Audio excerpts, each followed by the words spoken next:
Hello friends, तो कैसे हैं आप? उम्मीद है सब बढ़िया होगा। आज की मूवी का नाम है कस्टडी। इस मूवी की IMDb रेटिंग 8.4 है। इतनी शानदार रेटिंग से ही पता चलता है मूवी कितनी शानदार होगी। तो चलिए शुरू करते हैं आज की कस्टडी मूवी। मूवी शुरू होती है 1996 में, जहां एक माँ अपने बच्चे को स्कूल बस में बैठाती है और दूसरी तरफ एक माँ अपने बच्चे को पालने के लिए सड़क में सामान बेचती है और उस बच्चे को रोड में ही छोड़ देती है। वो बच्चा रोड के बीच में आ जाता है। उतनी देर में एक आदमी उस बच्चे को देख लेता है और उस बच्चे को बचाने की कोशिश करता है और वो आदमी अपनी सिगरेट फेंक के उस बच्चे की तरफ दौड़ता है। वो सिगरेट गटर में गिरती है। उस गटर में गैस लीक हो रही थी। पता नहीं कैसे उस गटर के चारों तरफ ब्लास्ट हो जाता है और उस ब्लास्ट से 40 से 50 लोग स्पॉट में ही मर जाते हैं। ये खबर न्यूज में और न्यूज़पेपर में भी आ जाती है। फिर हमें दिखाया जाता है शहर की CM दाक्षायणी को। दाक्षायणी मरे हुए लोगों को कुछ मुआवजा देने का वायदा करती है। ये केस CBI को सौंप दिया जाता है पता लगाने को कि ये हादसा जानबूझ के तो नहीं हुआ। इस हादसे के बाद सीन शिफ्ट होता है 2 साल बाद 1998 में। फिर हमें दिखाया जाता है कांस्टेबल शिवा CM के काफिले को रोक के एक एम्बुलेंस को आवाज दे के आगे बढ़ा देता है, क्योंकि CM की वजह से उस चौराहे में जाम लगा था। ये चीज देख के दाक्षायणी शिवा से इम्प्रेस हो जाती है। CM शिवा को बधाई देती है। सीन शिफ्ट होता है रेवती की तरफ। रेवती प्रेम ड्राइविंग में ड्राइविंग करना सिखाती है लोगों को। उतने में ही शिवा उस गाड़ी में आके बैठ जाता है। शिवा और रेवती दोनों बचपने के दोस्त थे और दोनों आपस में एक दूसरे को प्यार भी करते हैं। रेवती शिवा से बताती है, कल मुझे लड़के वाले देखने आ रहे हैं। जिस इंसान के मैं काम करती हूँ वही लोग मुझे देखने आ रहे हैं। रेवती शिवा से भावुक होके बोलती है, वो लोग मेरा हाथ मांग ले, उससे पहले शादी के लिए तुम मेरा हाथ मांग लो मेरे घर वालों से, नहीं तो मेरे घर वाले वहीं शादी करवा देंगे मेरी। सीन शिफ्ट होता है थाने में। शिवा थाने के अंदर जाता है और वहाँ का SI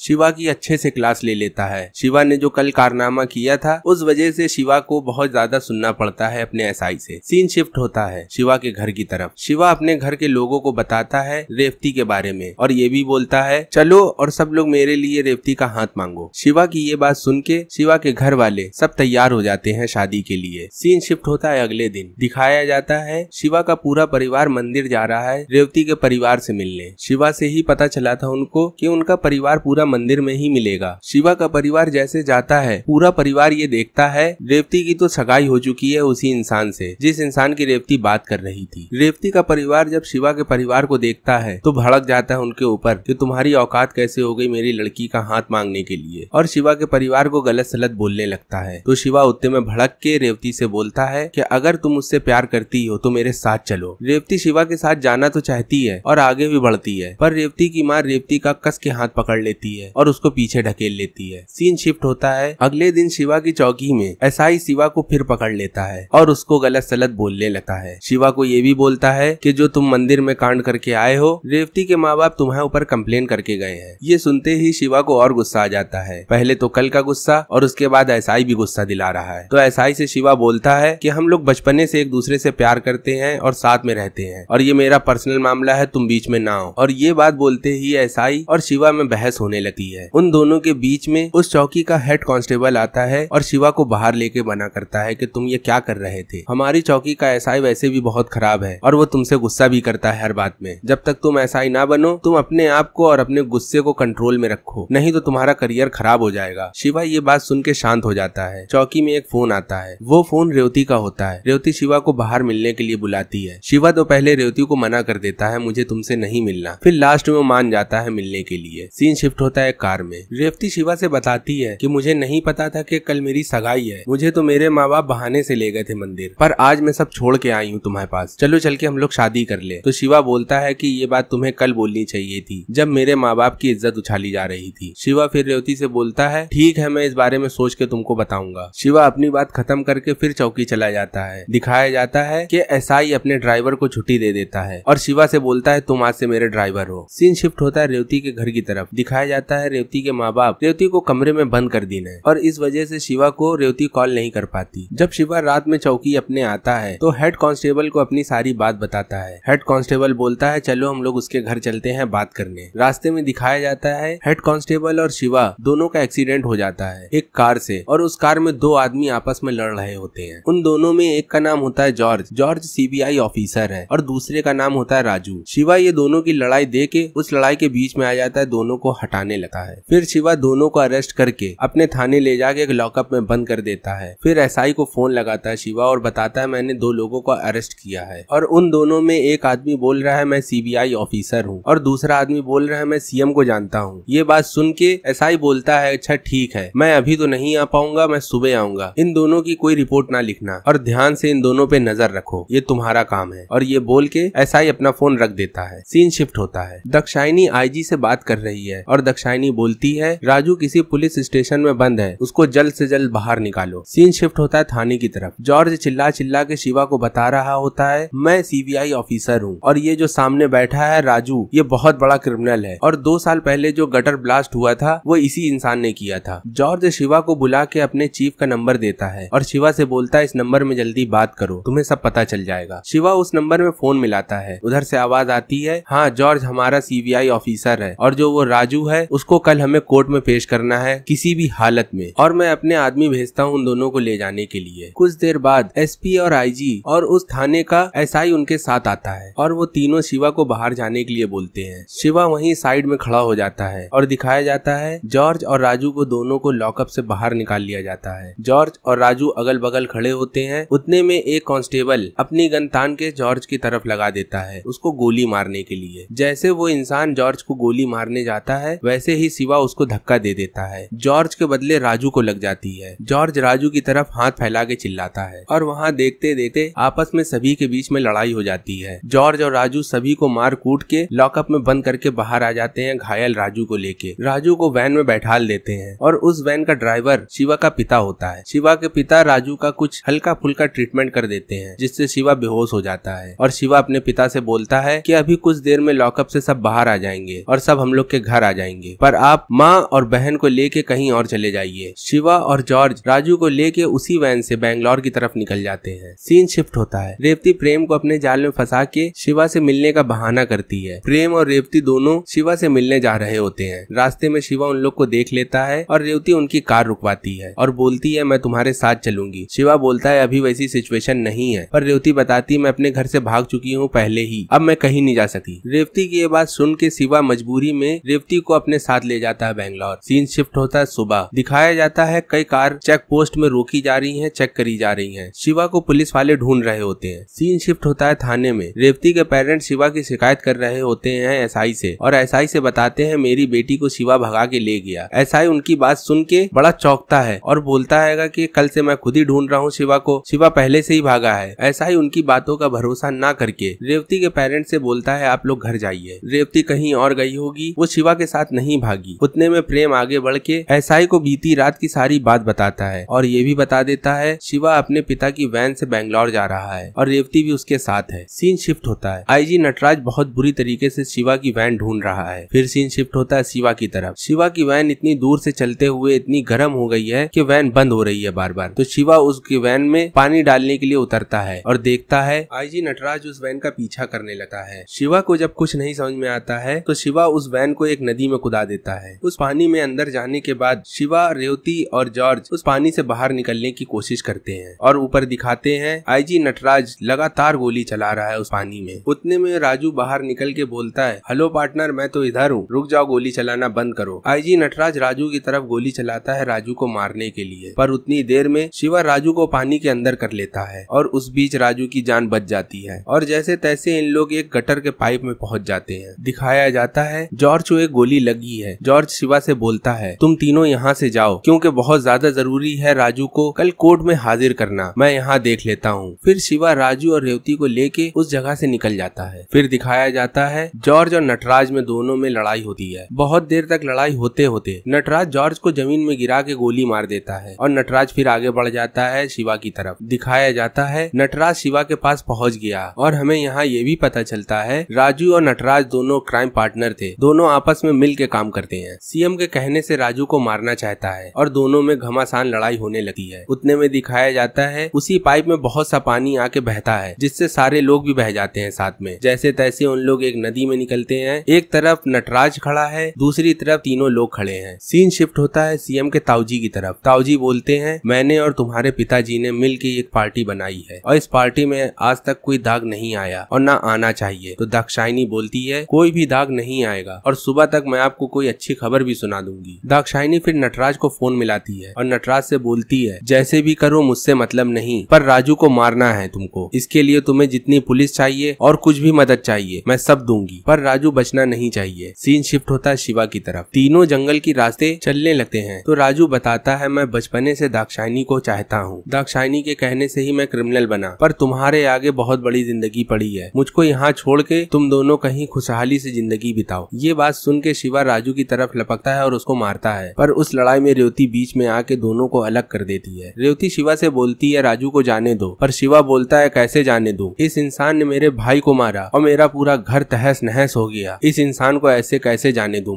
मैं इस इंसान को छोड़ूंगा नहीं। और फिर कहानी फ्लैशबैक में चली जाती है। हमें दिखाया जाता है शिवा का बड़ा भाई विष्णु। विष्णु एक बहुत अच्छा कांस्टेबल है और वो चाहता है जल्द से जल्द वो एक एसआई बन जाए। विष्णु की हमें मंगेतर भी दिखाई जाती है। उस लड़की के साथ विष्णु की जल्द से जल्द शादी होने वाली है। सीन शिफ्ट होता है। विष्णु अपने पिता की दवाई लेने जाता है उस स्टोर में और उसी समय बहुत बड़ा धमाका होता है। वो धमाका हमें मूवी की शुरुआत में दिखाया जाता है और हमें ये भी दिखाया जाता है विष्णु ठीक है, पर उस धमाके में बहुत से लोग जख्मी हो जाते हैं। विष्णु उनकी जान बचाने में लग जाता है। जब विष्णु उन लोगों की जान बचाता है उतने में उसके ऊपर आके एक खंबा गिरता है। उस खंबे में करंट होता है और उस करंट की वजह से विष्णु दर पे ही मर जाता है और विष्णु का एसआई बनने का सपना अधूरा रह जाता है। दिखाया जाता है शिवा अपने भाई विष्णु का सपना पूरा करना चाहता है एसआई बन के। सीन शिफ्ट होता है प्रेजेंट में। हमें दिखाया जाता है राजू का बहुत सारा ब्लड निकल रहा है क्योंकि वो गोली अभी भी उसके पेट में है। शिवा रेवती से बोलता है कि हमें राजू को बचाना है। शिवा और रेवती राजू को जैसे तैसे हॉस्पिटल ले जाते हैं, पर उस हॉस्पिटल में बहुत सारी पुलिस होती है। शिवा ये सब देख के राजू को एक ऑफिसर फिलिप्स के घर ले जाता है और फिलिप्स को सारी बात बताता है। फिलिप्स फिर राजू का ट्रीटमेंट करता है और उस पेट से बुलेट निकाल लेता है। शिवा सीबीआई चीफ वर्गीस को फोन लगा के बताता है कि राजू हमारे साथ है, तो चीफ वर्गीस बोलते हैं ठीक है मैं बहुत जल्दी हेल्प भेजता हूँ तुम्हें। वर्गीस तुरंत फोन मिलाता है रंजिता नाम की लड़की को और रंजिता नटराज के सामने बैठी होती है। कोई इंक्वायरी कर रहा होता है नटराज। रंजिता को वर्गीस बताता है कि इस बात की खबर शिवा कहाँ है। ये बात नटराज को बिल्कुल भी पता नहीं होना चाहिए। सीन शिफ्ट होता है। रंजिता रात के अंधेरे में सबको लेके बेंगलोर की तरफ निकल जाती है। इंक्वायरी के समय नटराज को रंजिता के ऊपर शक हो जाता है और नटराज रंजिता का पीछा करते करते उस वैन के सामने खड़ा हो जाता है। ये सब देख के नटराज को चौंक जाते हैं। नटराज फिर उस वैन में फायरिंग करवाने लगा है। फिर आता है इस मूवी का सबसे दमदार सीन। फिलिप्स अपनी गाड़ी लेके गन मशीन लगा के उनके ऊपर हमला कर देता है और उस अफरा तफरी में शिवा और राजू रेवती उस जगह से बाहर निकल जाते हैं। शिवा रेवती और राजू तीनों किसी गाड़ी में जाके बैठ जाते हैं। शिवा राजू से बोलता है ये तुम्हारा कर्म है, पर अभी भी समय है, कोर्ट में जाके गवाही दे दो और इस गवाही से बहुत से बड़े बड़े नाम हिरासत में होंगे। फिर दिखाया जाता है वो गाड़ी एक बारात की थी। तीनों लोग उस बारात में घुसते हैं तो रेवती को एक औरत पहचान लेती है और वो बोलती है तुम्हारे पापा तो साथ में नहीं आए और तुम अकेले आई, चलो ठीक है हम तुम्हें तैयार करते हैं चल के। उतने में ही औरत रेवती के पिता को फोन लगा के बोलती है आपने कहा था रेवती की शादी है, पर आप भी उसके साथ नहीं आए। ये बात सुन के रेवती के पिता बहुत ज्यादा शॉक हो जाते हैं। रेवती के पिता उस औरत से बोलते हैं वो अपनी शादी से भाग गई है, तुम जैसे भी करो रेवती को किसी कमरे में बंद कर दो, मैं वहाँ तुरंत आ रहा हूँ। वो औरत रेवती को बंद कर देती है और उधर शिवा और राजू दोनों रेवती को ढूंढ रहे हैं। शिवा देखता है कि रेवती के पेरेंट्स उसको ले जा रहे हैं और रेवती का हाथ पकड़ के अपने साथ ले आता है। फिर दिखाते हैं राजू कहीं नहीं मिल रहा शिवा को, पर राजू बाहर आके अपने भाई को फोन मिलाता है और राजू अपने भाई को सारी बात बताता है और बोलता है मुझे आके बचा लो। शिवा चारों तरफ राजू को ढूंढ रहा होता है। शिवा अपना दिमाग लगा के राजू को ढूंढ लेता है और शिवा को ये भी पता चल जाता है राजू अभी फोन में किसी से बात कर रहा था। शिवा देखता है नटराज अपने साथियों के साथ उस बारात में आ गया है। नटराज माइक के पास जाके शिवा से बोलता है तुम लोग बाहर आ जाओ नहीं तो मैं तुम्हारे पिता को शूट कर दूंगा। शिवा के पिता उसी बारात में काम कर रहे होते हैं। शिवा के पिता बोलते हैं नहीं बेटे तुम सच का साथ देना और तुम बाहर ना आना, और फिर शिवा के पिता अपने हाथ से खुद को गोली मार लेते हैं। शिवा ये देख के पुलिस वालों से मुठभेड़ करने लगता है और हाथापाई हो जाती है। उतने में दिखाया जाता है राजू के भाई आ गए हैं। उस लड़ाई के बीच राजू शिवा को और रेवती को अपने साथ ले जाता है अपने भाइयों के साथ। राजू शिवा को बहुत सारे पैसे दे के बोलता है जाओ जाके अपनी जिंदगी बिताओ, मुझे चाहे जितना समय लग जाए पर मैं यहाँ सब ठीक कर दूंगा। ये बात राजू शिवा से बोल ही रहा होता है उतने में राजू के पेट में एक तलवार घुसती आके। वो तलवार उसका भाई मारता है क्योंकि राजू के ऊपर बहुत बड़ा इनाम रखा गया है। उस चंद पैसों की लालच में राजू का भाई अपने बड़े भाई को ही मार देता है, पर जैसे तैसे राजू बच जाता है और फिर अपने भाई को ही मार देता है। फिर उस जगह से तीनों लोग भाग जाते हैं। राजू रेवती शिवा तीनों भाग के एक ट्रेन में चढ़ जाते हैं। शिवा राजू से बोलता है पहले तो तुम्हारा प्यार तुम्हें मारना चाहता था, अब तुम्हारा सगा भाई भी तुमको मारना चाहता है। अभी भी समय है, तुम जाके कोर्ट में गवाही दो और सबको सलाखों के पीछे डाल दो। ये बात हो ही रही होती है, उतने में नटराज के पूरे लोग उस ट्रेन में चढ़ जाते हैं। फिर वहाँ गजब का फाइट सीन होता है। लड़ाई के दौरान रेवती और शिवा की जान पे आ जाती है तो राजू उस बोगी को अलग कर देता है, पर लास्ट में नटराज राजू को गोली मार के जान से मार देता है। सीन शिफ्ट होता है कोर्ट में। दाक्षायणी का वकील बोलता है सीएम दाक्षायणी के ऊपर जो भी केस चल रहे हैं वो सब बेबुनियाद है, इसका कोई भी सबूत नहीं है इनके पास। उतने में सीबीआई की तरफ का वकील बोलता है नहीं सबूत है, और एंट्री होती है इस पिक्चर के हीरो शिवा की। शिवा ट्रेन में राजू का पूरा बयान रिकॉर्ड कर चुका होता है। राजू उस वीडियो रिकॉर्डिंग में बताता है कि दाक्षायणी के कहने से मैंने बहुत से अपराध किए हैं और बहुत से लोगों का मर्डर और बहुत सी ऐसी चीज करी है जो मुझे नहीं करना चाहिए था, और 2 साल पहले जो ब्लास्ट हुआ है वो मैंने दाक्षायणी के कहने से किया है, क्योंकि IAS राधा कृष्णन के पास दाक्षायणी के खिलाफ बहुत से ऐसे सबूत थे जिससे दाक्षायणी जेल जा सकती थी। तो दाक्षायणी ने राधा कृष्णन को मार के उस ब्लास्ट में ये दिखाया कि राधा कृष्णन की मौत एक हादसा है, ना कि कोई मर्डर। राजू उस वीडियो में वन साइड लव के बारे में भी दाक्षायणी को बताता है कि वो उसको कितना प्यार करता था। फिर कोर्ट फैसला सुनाती है दाक्षायणी और नटराज ने जितने भी कारनामे करे हैं उनको सजा दी जाएगी और सबको सजा सुना दी जाती है। यहाँ होता है मूवी का अंत। यहाँ हमें ये दिखाया गया कि बुराई कभी नहीं छुपी, बुराई हमेशा अपना सर ऊंचा करके ही बोलती है और अक्सर बुराई दिख जाती है, फिर उसको आप चाहे जितना छुपाने की कोशिश करें। इस मूवी में हमें क्राइम, थ्रिलर, ड्रामा और एक्शन सब देखने को मिला, और आपका भी एक्शन देखने को मिलेगा अगर आप इस चैनल को लाइक और सब्सक्राइब करें। मिलते हैं नेक्स्ट वीडियो में। Good bye.